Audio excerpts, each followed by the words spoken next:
नमस्कार। बहुत स्वागत आप सभी का। मैं हूं सुशांत सिन्हा। दुनिया भर में इस वक्त भारत में हो रहे G20 सम्मेलन की चर्चा है। दुनिया देख रही है कि भारत में कौन आ रहा है, कैसे मिल रहा है, क्या कर रहा है। भारत में विपक्ष और मोदी विरोधी भी देख रहे हैं, एक एक तस्वीर देख रहे हैं। यहां तक कि G20 में नहीं पहुंचा चीन भी सब कुछ देख रहा है। उसको तो और उत्सुकता है कि पीएम मोदी और अमेरिका के राष्ट्रपति जो बाइडेन ने बंद कमरे में चीन को निपटाने का प्लान तो नहीं बना दिया। चीन के लिए क्या प्लान बनाया है पीएम मोदी ने, आज इस वीडियो में आपको ये तो बताऊंगा, लेकिन ये भी बताऊंगा कि इस G20 का मतलब क्या है भारत के लिए, प्रधानमंत्री नरेंद्र मोदी के लिए। भाई ऐसा क्या खास है कि भारत ने G20 की अध्यक्षता कर ली तो बहुत अद्भुत बात हो गई। सबसे पहले यह समझिए कि अगले 2 दिन तक भारत में जो भी होगा वो दुनिया का भविष्य तय करेगा। भारत 2 दिन तक उस G20 सम्मेलन की अध्यक्षता करेगा जो दुनिया में सबसे ज्यादा पावरफुल है। और इस ताकत का अंदाजा आप इस बात से लगाइए कि दुनिया के 85% जीडीपी पर G20 देशों का कब्जा है। मतलब दुनिया की जो पूरी जीडीपी है उसमें से 85% जीडीपी इन G20 देशों की। दुनिया का 75% जो ग्लोबल ट्रेड है वो G20 के देश करते हैं। मतलब अगर 100 रुपया का कारोबार होता है तो 75 रुपया का कारोबार इन्हीं G20 के 20 देशों से होता है। दुनिया की करीब 2/3 आबादी G20 देशों में बसती है। अगर आप G20 देशों की इकोनॉमी को देखें तो आपको समझ में आ जाएगा कि भारत इस वक्त दुनिया के बॉस देशों की अध्यक्षता कर रहा है। इसलिए बॉस मोदी बॉस देशों को क्यों एक साथ लाना चाह रहे हैं, दुनिया के लिए क्या करना चाह रहे हैं, यह समझना जरूरी है। और ये बॉस देश क्यों है, आप इनकी इकोनॉमी को देखिए। अमेरिका की इकोनॉमी $23 ट्रिलियन के करीब, ब्रिटेन की करीब $3 ट्रिलियन, यूरोपीय यूनियन की $17 ट्रिलियन की इकोनॉमी, जर्मनी $4 ट्रिलियन की इकोनॉमी पर बैठा है, रूस $2 ट्रिलियन की इकोनॉमी है। इतना ही नहीं, जो चीन नहीं आया G20 में उसकी भी $18 ट्रिलियन की इकोनॉमी है। जापान एक और महत्वपूर्ण देश दुनिया का, $5 ट्रिलियन की इकोनॉमी। साउथ कोरिया $2 ट्रिलियन की इकोनॉमी। ऑस्ट्रेलिया करीब $1.5 ट्रिलियन की इकोनॉमी। भारत आज की डेट में $3 ट्रिलियन की इकोनॉमी बन चुका है, उससे आगे जा चुका है। सऊदी अरब करीब $1 ट्रिलियन की इकोनॉमी है। मैक्सिको $1.25 ट्रिलियन की इकोनॉमी है। इसके अलावा Brazil 1.6 trillion, Canada $2 trillion, France $3 trillion की economy, Indonesia $1.2 trillion, Italy $2 trillion और टर्की $1 ट्रिलियन की इकोनॉमी। मतलब ये सारे देश बड़े बड़े देश हैं और आप इसी से समझ सकते हैं कि क्यों भारत में जो होगा वो कैसे दुनिया की तस्वीर तय करेगा। ऐसा नहीं है कि जो भारत कह देगा या नरेंद्र मोदी कह देंगे वो दुनिया में होने लग जाएगा। भाई सारे देशों के अपने फायदे, अपने नफे नुकसान है। लेकिन जब आप G20 की अध्यक्षता करते हैं तो आपके पास मौका होता है कि दुनिया के सबसे प्रभावशाली देशों का ध्यान उन मुद्दों पर ले जाएं, उन बातों पर ले जाएं और उन मुद्दों पर एक राय बनाने का प्रयास करें जो दुनिया के लिए जरूरी है। और जो भारत के पास, पीएम मोदी के पास ये मौका है G20 की अध्यक्षता करते। और इसीलिए नरेंद्र मोदी पूरा जोर लगा रहे हैं कि दुनिया के लिए जो भारत बड़े भाई की भूमिका में आ चुका है आज की डेट में, वो अपना किरदार निभाए। दरअसल G20 में 2 ट्रैक होते हैं। एक होता है फाइनेंस ट्रैक, जिसमें सदस्य देशों के वित्त मंत्री और बैंकों के गवर्नर होते हैं।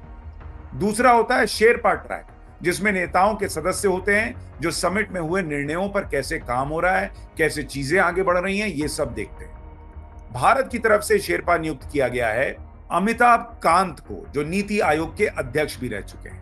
यानी हर देश का प्रतिनिधि वहां यह तय करता है कि जो बातें हो रही हैं वो दुनिया में लागू भी होनी चाहिए। भारत का पूरा फोकस इस बात पर रहने की उम्मीद है कि कैसे दुनिया से गरीबी मिटाने पर काम। नरेंद्र मोदी यही काम इंडिया में कर रहे हैं। गरीबी को किस तरह से कम किया उसका आंकड़ा मैं आपको बता चुका हूं यहां यूट्यूब पर, पाठशाला में। वही काम नरेंद्र मोदी चाहते हैं कि दुनिया में। इतना ही नहीं, दुनिया की सुस्त अर्थव्यवस्था को गति दी जाए और इसके लिए सबका साथ मिलकर काम करना जरूरी है। 70 देशों में जो कर्ज का संकट है उसे कैसे खत्म किया जाए, नरेंद्र मोदी की प्राथमिकता ये भी है। और क्लाइमेट चेंज पर भी फोकस रहेगा। इसके अलावा नरेंद्र मोदी जो देश में बड़े बड़े रिफॉर्म्स कर रहे हैं, वो ये चाहते हैं कि G20 देश मिलकर इंटरनेशनल मॉनेटरी फंड यानी IMF, वर्ल्ड बैंक और WTO जैसे संस्थानों में भी जरूरी बदलाव लेकर आए। यानी पीएम मोदी पूरा प्रयास कर रहे हैं कि दुनिया का ध्यान जरूरी मुद्दों पर लाया जा सके।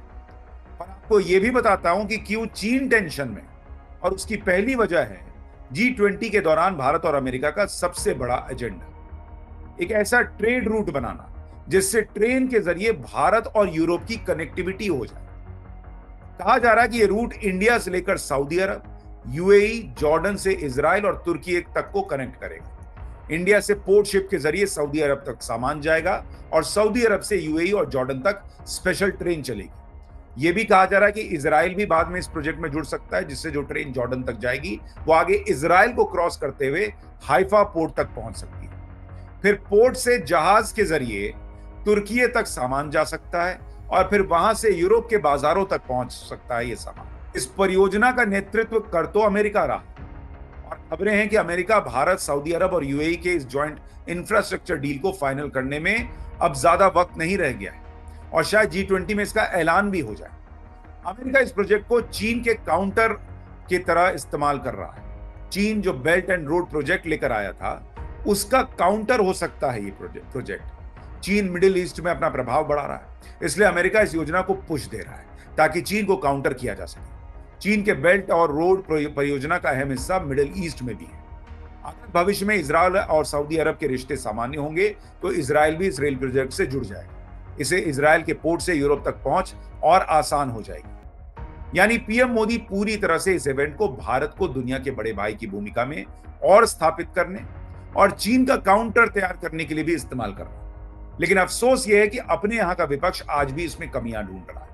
जैसे कांग्रेस के नेता पवन खेड़ा ने 7 सितंबर को एक ट्वीट कर दिया। इस ट्वीट में पवन खेड़ा ने एक फोटो शेयर की जिसमें वर्ल्ड लीडर्स की रैंकिंग दिखाई गई है और उसमें पीएम मोदी को दुनिया का सबसे लोकप्रिय नेता बताया गया था। पवन खेड़ा ने ट्वीट करते हुए पूछा कि क्या इस तरह से हम अपने मेहमानों का स्वागत करेंगे। दरअसल पवन खेड़ा ने जो तस्वीर शेयर की उसकी सच्चाई भी आपको बताता हूं। G20 समिट के लिए इस तरह का कोई पोस्टर दिल्ली में लगा ही नहीं। यह पुरानी तस्वीर है जिसे पवन खेड़ा ने G20 से जोड़ दिया। बाद में हालांकि पवन खेड़ा ने इस ट्वीट को डिलीट भी कर दिया। अब इसके बाद कुछ नहीं मिला तो इस बात को लेकर बखेड़ा शुरू हुआ कि भाई जिनपिंग, चीन के राष्ट्रपति शी जिनपिंग, वो तो आ ही नहीं रहे, इसलिए मोदी की डिप्लोमेसी की हार हो गई। अरे भाई, वो आदमी क्यों आना चाहेगा? भारत, अमेरिका और ब्रिटेन के बीच खड़े होकर उससे सवाल पूछे जाएं ये चाहेगा। ऊपर से उसकी कोशिश तो यही होगी ना कि भाई भारत की मेजबानी पर पानी फिर जाए, लेकिन वो जो चाह रहा है वही हमारे यहाँ का विपक्ष कर रहा है, सवाल पूछ रहा है। क्या ये ठीक है? खैर, इसी विपक्ष के एक नेता को भारत को G20 की मेजबानी मिलने का महत्व समझ आ रहा है और वो नाम है पूर्व प्रधानमंत्री मनमोहन सिंह का। मनमोहन सिंह बहुत खुश हैं कि भारत को G20 की अध्यक्षता उनके जीते जी मिल गई है। भारत को G20 समिट के लिए वर्ल्ड लीडर्स का स्वागत करते देखकर बहुत खुशी हुई। भारत ने रूस यूक्रेन युद्ध के दौरान सही रणनीति अपनाई, इससे भारत की साख बढ़ी। चीन के साथ संबंध पर पीएम मोदी सही फैसला लेंगे, इस पर बोलने की जरूरत नहीं है। ये सारी बातें कौन कह रहा है? मनमोहन सिंह। यानी मनमोहन सिंह को भी दिख रहा है कि नरेंद्र मोदी सही दिशा में देश को ले जा रहे हैं। मनमोहन सिंह जानते हैं कि G20 से भारत को कितना फायदा होगा। ऊपर से भारत अमेरिका के बीच डील्स और तेजी से आगे बढ़ने से भी भारत का फायदा होने जा रहा है। माना जा रहा है कि दोनों देशों में सिविल न्यूक्लियर तकनीक में सहयोग पर चर्चा होगी। छोटे मॉड्यूलर परमाणु रिएक्टर का समझौता हो सकता है। जेट इंजन डील पर बात आगे बढ़ सकती है। इसके साथ ही भारत ने अमेरिका से 31 हंटर किलर ड्रोन खरीदने की बात भी कह दी है।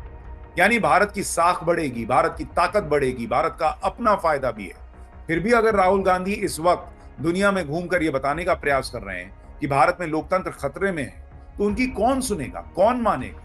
दुनिया यहां भारत का जलवा देख रही है, भारत की चर्चा और तारीफ हो रही है, और राहुल गांधी और कांग्रेस पार्टी अपना ही राग गाने में बिजी। खैर, G20 की भारत की मेजबानी पर आपकी राय क्या है? कमेंट बॉक्स में लिखकर जरूर बताइएगा। वीडियो को लाइक और शेयर जरूर कीजिएगा। नमस्कार।